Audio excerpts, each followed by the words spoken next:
दुसरा दिवस आहे आज विशेष अधिवेशनाचा आणि महाविकास आघाडीच्या आमदारांनी शपथ घेतलेली आहे। आपण ही दृश्य पाहतोय, थेट दृश्यामध्ये आपण पाहिलेलं आहे सत्ताधारी आमदारांचा सुद्धा शपथविधी पार पडलेला आहे आणि त्याचबरोबर महाविकास आघाडीच्या आमदारांनी शपथ घेतलेली आहे। नाना पटोले, राधाकृष्ण विखे पाटील, मंगलप्रभात लोढा, नितीन राऊत, विजय वडेट्टीवार, जितेंद्र आव्हाड यांनी शपथ घेतलेली आहे। महाविकास आघाडीच्या आमदारांनी सुद्धा शपथ घेतलेली आहे। तत्पूर्वी आणखी एक महत्त्वाची बातमी समोर आलेली आहे। महाविकास आघाडीची बैठक होणार आहे आणि या बैठकीमध्ये विधानसभा अध्यक्ष पदासंदर्भात चर्चा होणार असल्याची माहिती मिळते। महाविकास आघाडी विधानसभा अध्यक्ष पदासाठी अर्ज भरणार असल्याची त्या संदर्भात चर्चा या बैठकीमध्ये होणार आहे। महाविकास आघाडी विधानसभा अध्यक्ष पदासाठी अर्ज भरणार का हे पाहणं महत्त्वाचं ठरणार आहे।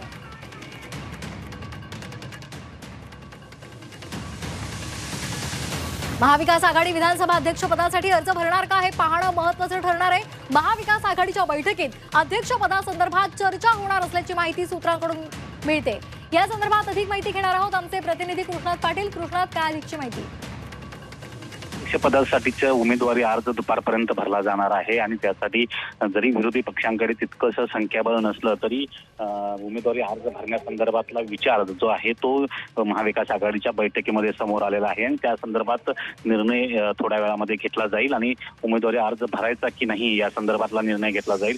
आता महाविकास आघाडीचे सर्व आमदार जे आहेत ते शपथविधीसाठी सभागृहामध्ये दाखल झालेले आहेत। शपथविधी संपल्यानंतर पुन्हा एकदा बैठक होईल आणि या संदर्भातला निर्णय घेतला जाणार आहे। अगदी कृष्णात, पण जर त्यांनी विचार केला की अध्यक्ष पदासाठी अर्ज भरणार तर त्या संदर्भात कोणाची नावं चर्चेत आहेत, त्या संदर्भात काय माहिती मिळाली का? सध्या कुठलेही नाव चर्चेत नाही आहे, कारण तितकंच संख्याबळ जे आहे ते समोर दिसत नाही आहे। त्यामुळं उमेदवारी अर्ज भरणं किंवा न भरणं या संदर्भातच मुळात आशंका निर्माण झालेली आहे। अजून संभ्रम आहे महाविकास आघाडीमध्ये, त्यामुळं उमेदवार कोण असणार या संदर्भात अद्याप देखील कुठली माहिती समोर आलेली नाही।